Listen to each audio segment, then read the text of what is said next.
Hi guys. So, this is the day after. Good side cheek. Missing tooth cheek. That looks super swollen. Right on. So a question was asked about which tooth I had pulled out. It was an upper, the second molar from the back. I had my wisdom teeth pulled out when I was like 15, 16, right before I had my braces. So, don't have any more of those. Except for they're in an envelope somewhere, because I asked to save them. And this doctor didn't let me save my tooth. But it was really cool. They let me look at it. And I was like, ooh, pokey pokey. They were like, this person's weird. If only they knew me when I was a kid. Anyway. So, doing good on that.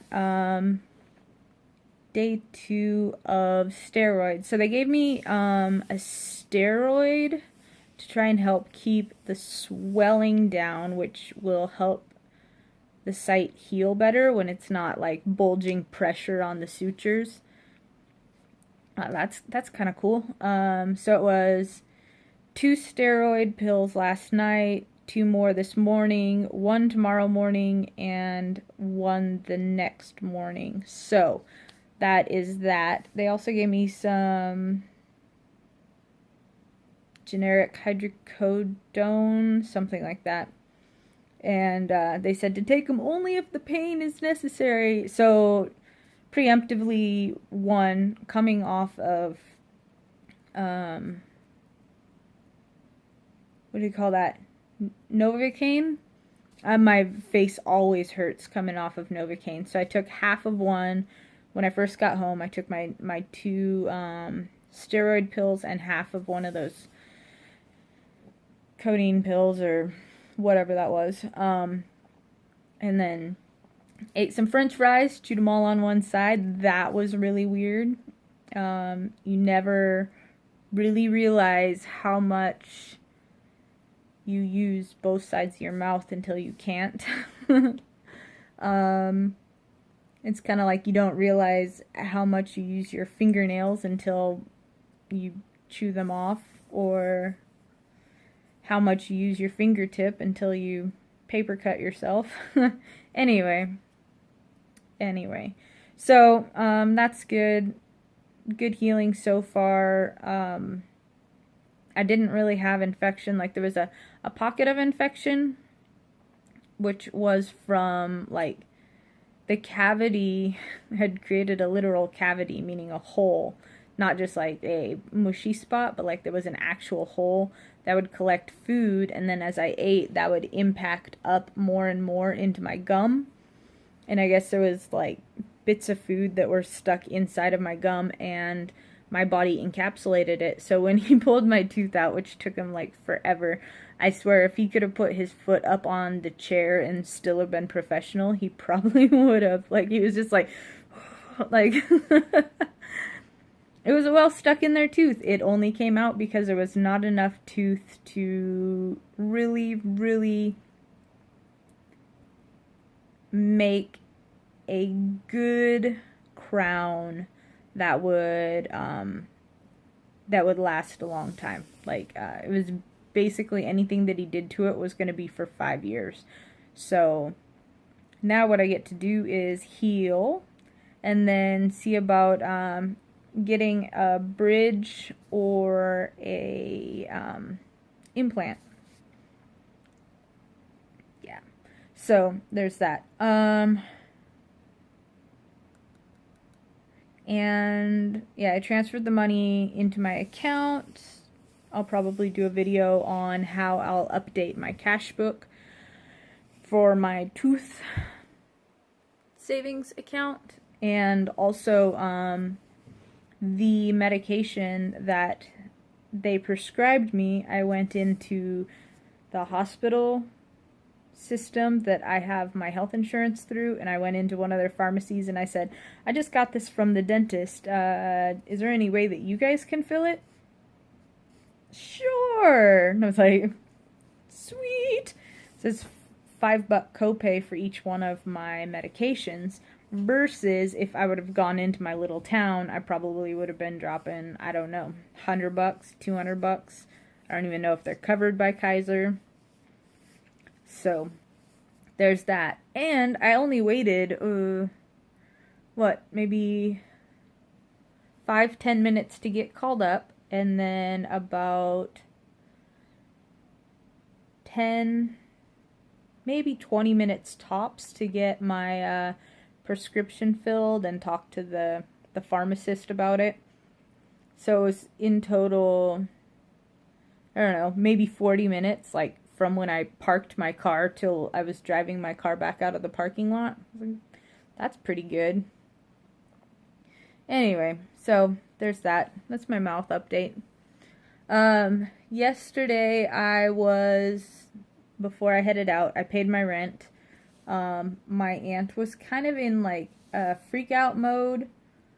So we have 2 power meters on this property. Our property's 30 acres, and there's like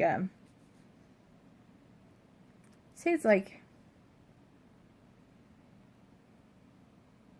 acre and a half to 3 acres. I don't really know. I haven't measured it out.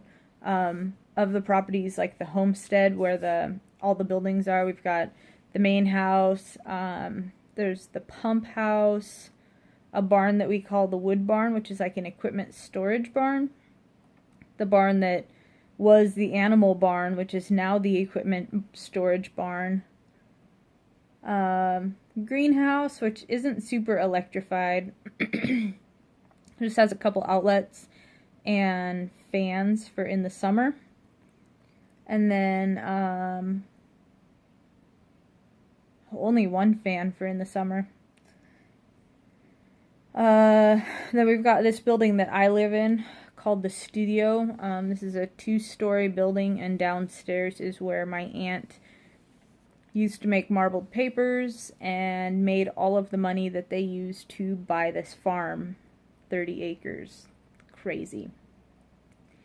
And then on the other box, the other power monitor box, power meter. So like basically we have 2 service lines that come onto the property. One is the homestead, which like runs all the buildings, and then the other one goes to my uncle's shop, because of the size of equipment that he has out there. He's got some woodworking equipment, some big vacuum systems to go onto his woodworking equipment. So he wanted to make sure that he got good power out there and was able to get the right phases, and that wasn't something that the power company could necessarily add to our homestead. So he just like, okay, well, we'll just start this as like its own new thing. So they ran extra power out there. Anyway, so all of these buildings, the house, pump house, equipment barn, wood barn, animal barn, new wooden equipment barn, and this building, plus the greenhouse, which isn't really using power right now. That's 5 buildings that are being run on one circuit, and power bill is never below $200 because we run on well water, so that pump's always going. We have to keep lights on in that building, especially in the winter, to keep the temperatures above frozen in there.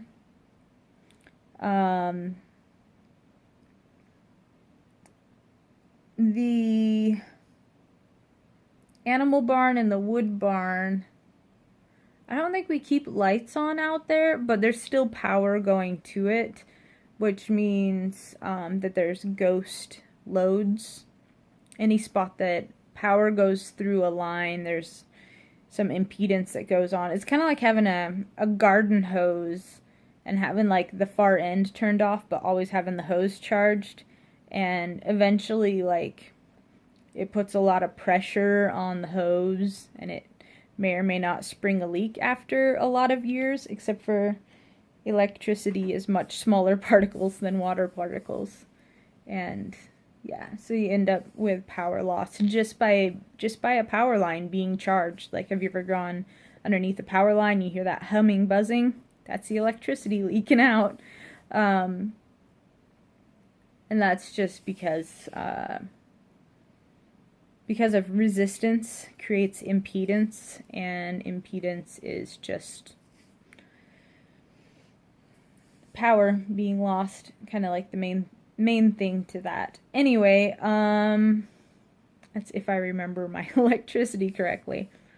So this month, the month of December, well, this power bill, which is last month of December, the power bill was over 400. Might have been like 460 or something like that. And my aunt was really concerned and kind of freaking out. And, well, anyway, so part of that is that she was using electric heat. They have a new heat pump, and my aunt's understanding is that that was energy efficient way of heating a house that was built in late 70s, early 80s. And yeah, it's not, I mean, it's more efficient than what they had before, which was the electric coils with forced air blowing across them, but it's not as electrically efficient as their wood stove. So she's gotten back into the habit of using her wood stove. So that was like kind of the beginning part of December for her. And then you add in the fact that it was like 20 degrees or something here for a while, windy. Older buildings and wind just kind of doesn't suck the heat. It like blows the heat out the other end of the building. So you add that in. It had been like 40 degrees up here in my apartment. So I turned on my space heaters, and my aunt is freaking out that you need to close all the doors if you're going to use your space heaters. And I was like, okay. Like, I understand that you're freaking out about this power bill, but there is no way I'm going to let my house be at 40 degrees. Like, I need to take showers. I need to be able to feel my fingertips. Like, I'm not going to sit up there with no heat. There is no way that that's going to happen. And if you're freaked out about the power, then you have to turn on the other heat source, which for us is propane heated water. And then the water circulates through the house. Well, it, like, here. See that baseboard? That has a hot water line that goes through it that's heated by propane. Downstairs, all of the floors are poured concrete, and inside of those poured concrete floors are copper pipes that are filled with hot water that's heated by propane. So that is how this building is heated. That used to be how the house was heated. They had, in the same forced air furnace that had the electric coils, there was also hot water coils, like a radiator, kind of like what you find in a car, basically, essentially what you find in a car, except for the cold air or the recaptured air would blow across those coils and then push that warmed air out through the house. And except for that was heated by a wood and oil, like furnace oil, heated boiler that was out in one of our other buildings. It ended up getting a lot of holes in the copper pipes, and it was too expensive to replace all the copper pipes.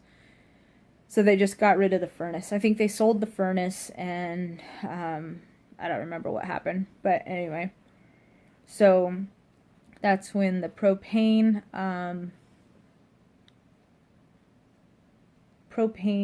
boiler was added into just this building. And outside there's 4 or maybe 5 50-gallon propane tanks. So what I offered to do was to basically, out of my own pocket, take over one of those tanks. I think it would cost me, like, I don't know. I think propane now is going somewhere between $2.50 and $3 a gallon. And I think that with minimal heat going downstairs, and having heat coming up here to keep this place at like 60 degrees, that I could probably have, that tank would probably last me most of the winter, or at least the 2 coldest months of the winter. And then they can fill up the other tanks and whatnot. But I mean, I could just like hand them $200, fill the tank, let me have heat. Oh, $200 is too much for, I don't know, like, having my space heaters on probably cost like $100 in the month of December. And yet, here I am taking over like $200 worth of propane so that my aunt could not freak out about $100. Like, it is what it is. Yay, living with family. So, but at least then I can have my house at my own temperature and not have to deal with her freaking out because I will pay for it myself and she can stuff it. And if she's still freaking out, it's probably because I'm cooking for myself on their geriatric 40-year-old 2-burner hot plate that they supplied with this place. At that point, then I will probably go and buy a gas range that I can install downstairs and have to haul all my food downstairs to cook downstairs. It's like not just downstairs, but it's like a walk through the whole building to get to the area that is the kitchen. But the added bonus of that is that there's an exhaust system already down in that room. And here, if I boil water, like my whole house is full of water vapor. And then they freak out about, oh, the moisture's too high, you're gonna rot all of the fabric. And you're like, I just need to I need to feed myself. I need to cook. So that's fun too. And they still haven't fixed the ventilation system in my bathroom. So I don't have a bathroom vent, and I don't have a vent system for when I want to feed myself. So it is what it is. Whatever. So we're going to have a powwow, and I'm going to bring all of that stuff up, and I'm going to say, like, I understand that you guys are freaking out about $100 a month added, but it's winter. I'm not going to live at 40 degrees in my house, because that would kill all of my plants. Not cool for my cat, and definitely too cold for me. So, we'll have a powwow, and I'll bring up the ventilation issues and what to do about, I mean, like, when I'm cooking, I close the door that goes out to the main room, mostly because I've got a smoke detector right outside my door, and boiling water sets it off. So, that sucks. But, yeah, I don't know. Whatever. It's only $400 a month. Plus potentially $200 a year to fill a propane tank, so that I don't have to listen to the power bill went up by $100. So anyway. Alright. Shaggy dog story. Yay! At least now I know how to budget. I mean, I think I could probably save that up real quick and just have it sitting in an envelope, so when they freak out, I can just be like, Here's some more fucking money. Leave me alone. Let me not freeze. By the way. Ventilation. And your precious fabric that you're not even going to use. Might as well sell it. Anyway. Alright, that's a rant. It's a bit of a rant. Yeah. Alright. I'll talk to you guys later.